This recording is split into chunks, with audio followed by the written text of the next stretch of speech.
साथियों नमस्कार। साथियों, उत्तर प्रदेश लोक सेवा आयोग के द्वारा जो है कि आपका हिंदी विषय और संगीत विषय का रिजेक्शन लिस्ट जारी कर दिया गया है।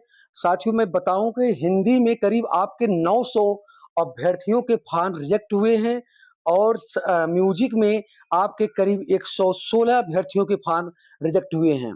यहाँ पे देख सकते हैं, सहायक अध्यापक प्रशिक्षित स्नातक श्रेणी पुरुष महिला शाखा परीक्षा 2025 के हिंदी विषय के आवेदन पत्रों की सनिरक्षितता विज्ञापन विज्ञप्ति की शर्तें पूरा न किए जाने के कारण जिन अभ्यर्थियों के अभ्यर्थन निरस्त किए गए हैं उनके विवरण कारण सहित निम्नोक्त है। यहाँ पे आप देख सकते हैं साथियों, जो है अब करीब 282 ऐसे अभ्यर्थी हैं।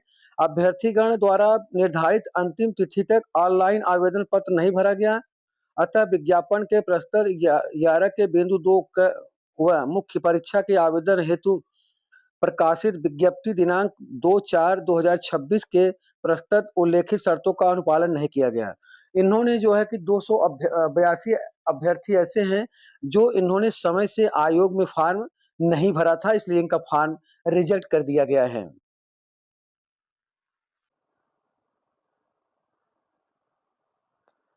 यहाँ पे आप देख सकते हैं साथियों, 60 ऐसे अभ्यर्थी हैं। अभ्यर्थी द्वारा ऑनलाइन आवेदन पत्र भरा गया, किंतु अभ्यर्थी द्वारा आवेदन पत्र की हार्ड कॉपी निर्धारित अंतिम तिथि 24/4/2026 तक आयोग कार्यालय में प्राप्त नहीं कराया गया। अतः विज्ञापन के प्रस्तर 11 के बिंदु 2 व मुख्य परीक्षा के आवेदन हेतु प्रकाशित विज्ञप्ति दिनांक 2/4/2026 के प्रस्तर 3 में उल्लेखित शर्तों का अनुपालन न किए जाने के कारण, मतलब इन्होंने जो है 60 ऐसे अभ्यर्थी थे, इन्होंने आयोग में हार्ड कॉपी नहीं जमा किया है। यहाँ पे आप देख सकते हैं कि जो है कि करीब 36 ऐसे अभ्यर्थी हैं। अभ्यर्थी द्वारा विज्ञापन में उल्लेखित अनिवार्य शैक्षिक अर्हता एक विषय के रूप में हिंदी स्नातक धारित न करने के कारण इनका जो है कि हिंदी स्नातक नहीं किए थे, इसलिए इनका फॉर्म निरस्त कर दिया गया है।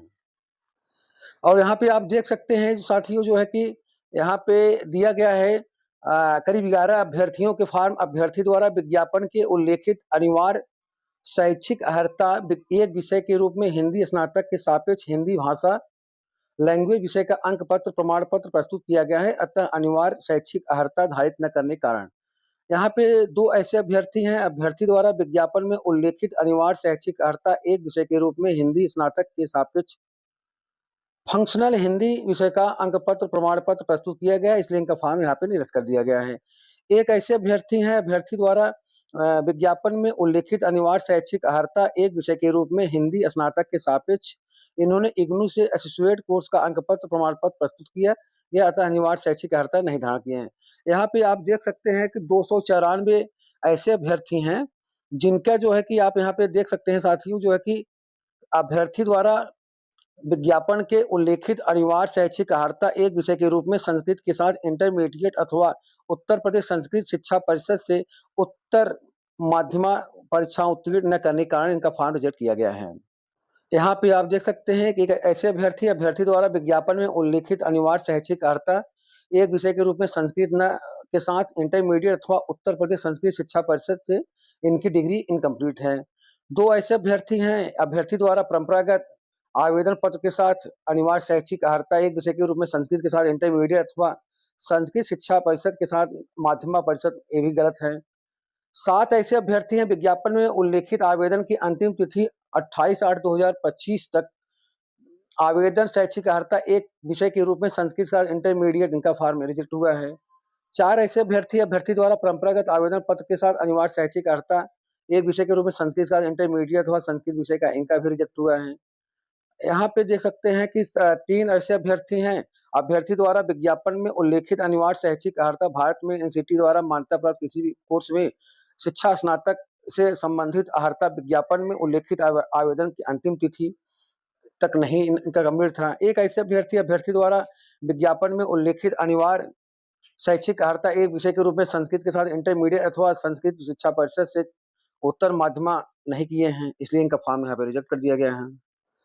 और यहाँ पे आप देख सकते हैं साथियों, जो है कि एक लोग ऐसे हैं। अभ्यर्थी द्वारा अनिवार्य शैक्षिक अर्हता भारत में विधि द्वारा स्थापित किसी विश्वविद्यालय मान्यत विश्वविद्यालय संस्था से एक विषय के रूप में हिंदी स्नातक व भारत में एनसीटी द्वारा मान्यता प्राप्त इन्होंने कोर्स नहीं किया है। 7 ऐसे अभ्यर्थी हैं जो है कि यहाँ पे देख सकते हैं ऑनलाइन दावे के आधार पर अभ्यर्थीगण प्रारंभिक परीक्षा में केवल एक ग्रुप ए हेतु सफल थे। अभ्यर्थी द्वारा विज्ञापन में उल्लेखित शैक्षिक अनिवार्य भारत में एनसीटी द्वारा मान्यता प्राप्त किसी भी कोर्स में शिक्षा स्नातक बीएड की उपाधि धारक किए थे, इसलिए इनका गलत यहाँ माना गया है। 37 ऐसे अभ्यर्थी हैं, यहाँ पे आप देख सकते हैं, इन्होंने अभ्यर्थी द्वारा ऑनलाइन आवेदन में डीएफएफ श्रेणी का दावा किया है, जो कि इनके पास प्रमाण पत्र नहीं है। 4 ऐसे अभ्यर्थी हैं, अभ्यर्थी द्वारा ऑनलाइन आवेदन में डीएफएफ श्रेणी का दावा किए जाने एवं उसके समर्थन में डीएफएफ श्रेणी का कोई प्रमाण पत्र नहीं लगाया गया, इसलिए इनका फॉर्म रिजेक्ट किया गया है। 30 ऐसे अभ्यर्थी हैं, अभ्यर्थी द्वारा ऑनलाइन आवेदन कुशल उत्कृष्ट खिलाड़ी श्रेणी का दावा किए जाने एवं उसके समर्थन कुशल उत्कृष्ट खिलाड़ी होने से संबंधित कोई प्रमाण पत्र नहीं गया, मतलब यहाँ पे नेशनल और इंटरनेशनल मांगा गया है। यहाँ पे आप देख सकते हैं 4 ऐसे अभ्यर्थी द्वारा ऑनलाइन कुशल उत्कृष्ट खिलाड़ी का गलत है, यहाँ पे इनका भी फॉर्म गलत है। आप देख सकते हैं जो रोल नंबर दिया गया है सामने, सब इनका फॉर्म जो है कि रिजेक्ट कर दिया गया। यहाँ पे 40 ऐसे अभ्यर्थी हैं कि यहाँ पे देख सकते हैं अभ्यर्थी द्वारा ऑनलाइन दावे में कुशल उत्कृष्ट खिलाड़ी का दावा किया गया, लेकिन इनके पास प्रमाण पत्र ही नहीं है। यहाँ पे आप देख सकते हैं इनका भी ऑनलाइन दावे में खिलाड़ी स्पोर्ट कोटा नहीं लगाए हैं, ये भी जो है कि उस स्पोर्ट कोटा नहीं लगाए हैं। ये भी आप देख सकते हैं मुख्य परीक्षा में प्रस्तुत किए कोई शैक्षिक अभिलेख इन्होंने प्रस्तुत नहीं किया है। और यहाँ पे देख सकते हैं 10 ऐसे अभ्यर्थी द्वारा मुख्य परीक्षा का आवेदन पत्र प्रस्तुत न कर केवल टेस्ट पर शैक्षिक अभिलेख ही उपलब्ध कराया गया है, मतलब मुख्य परीक्षा का आवेदन पत्र ही इन्होंने नहीं भेजा है। और यहाँ पे आप देख सकते हैं अभ्यर्थी द्वारा मुख्य परीक्षा के आवेदन पत्र घोषणा पत्र पर हस्ताक्षर नहीं किया गया है। यहाँ पे आप देख सकते हैं इनका भी फॉर्म निरस्त हुआ, अभ्यर्थी केवल मुख्य परीक्षा का रेफरेंस शीट प्रस्तुत किया गया है, मुख्य परीक्षा का आवेदन पत्र कोई नहीं भेजा गया है। यहाँ पे आप देख सकते हैं इनका 5 लोगों के फॉर्म, यहाँ पे अभ्यर्थी द्वारा जन्मतिथि के संबंध में किए गए ऑनलाइन आवेदन मुख्य परीक्षा के आवेदन पत्र में यहाँ जन्मतिथि गड़बड़ है। अभ्यर्थी द्वारा प्रसंगत ऑनलाइन यहाँ पे फॉर्म का गड़बड़ माना गया है। यहाँ पे आप देख सकते हैं अभ्यर्थी द्वारा प्रसंगत परीक्षा के ऑनलाइन आवेदन में लिंग की कॉलम में महिला है, लेकिन उन्होंने पुरुष, तो 2 लोग जो है महिला है पुरुष फॉर्म भरे हैं। यहाँ पे अभ्यर्थी द्वारा ऑनलाइन आवेदन में डीएफएफ का गलत प्रमाण पत्र लगाया गया है। तो यहाँ पे बहुत लोग गलत फॉर्म भरे हैं, यहाँ पे देख सकते हैं 4 ऐसे अभ्यर्थी द्वारा ऑनलाइन दिव्यांग श्रेणी का दावा किया गया है, दावे के समर्थन मुख्य परीक्षा के आवेदन पत्र कोई भी दिव्यांगता प्रमाण पत्र नहीं लगाए हैं। ये भी देख सकते हैं कि यहाँ पे दिव्यांग श्रेणी की मांग नहीं लगाए हैं, यहाँ पे दिव्यांग श्रेणी है। यहाँ भी आप देख सकते हैं कि ऑनलाइन दावे के आधार पर ग्रुप 3 सखल अवधि इनका डिग्री अनिवार्य शैक्षिक अर्हता नहीं लगाए हैं। यहाँ पे ये भी देख सकते हैं इन्हें अनिवार्य शैक्षिक अर्हता नहीं लगाए हैं। यहाँ पे भी जो है कि शैक्षिक अर्हता नहीं लगाए हैं, यहाँ पे भी शैक्षिक अर्हता नहीं लगाए हैं। यहाँ पे देख सकते हैं और ये भी दावे सब शैक्षिक अर्हता। तो साथियों हिंदी विषय में करीब आपके 900 अभ्यर्थियों के फॉर्म रिजेक्ट हुए हैं। बहुत से ऐसे अभ्यर्थी हैं करीब 282 जिन्होंने ऑनलाइन फॉर्म भी नहीं भरा, और बहुत से ऐसे अभ्यर्थी हैं 60 अभ्यर्थी उन्होंने अपना हार्ड कॉपी ही आयोग में नहीं भेजा। बहुत से अभ्यर्थी महिला से पुरुष में भर दिए हैं।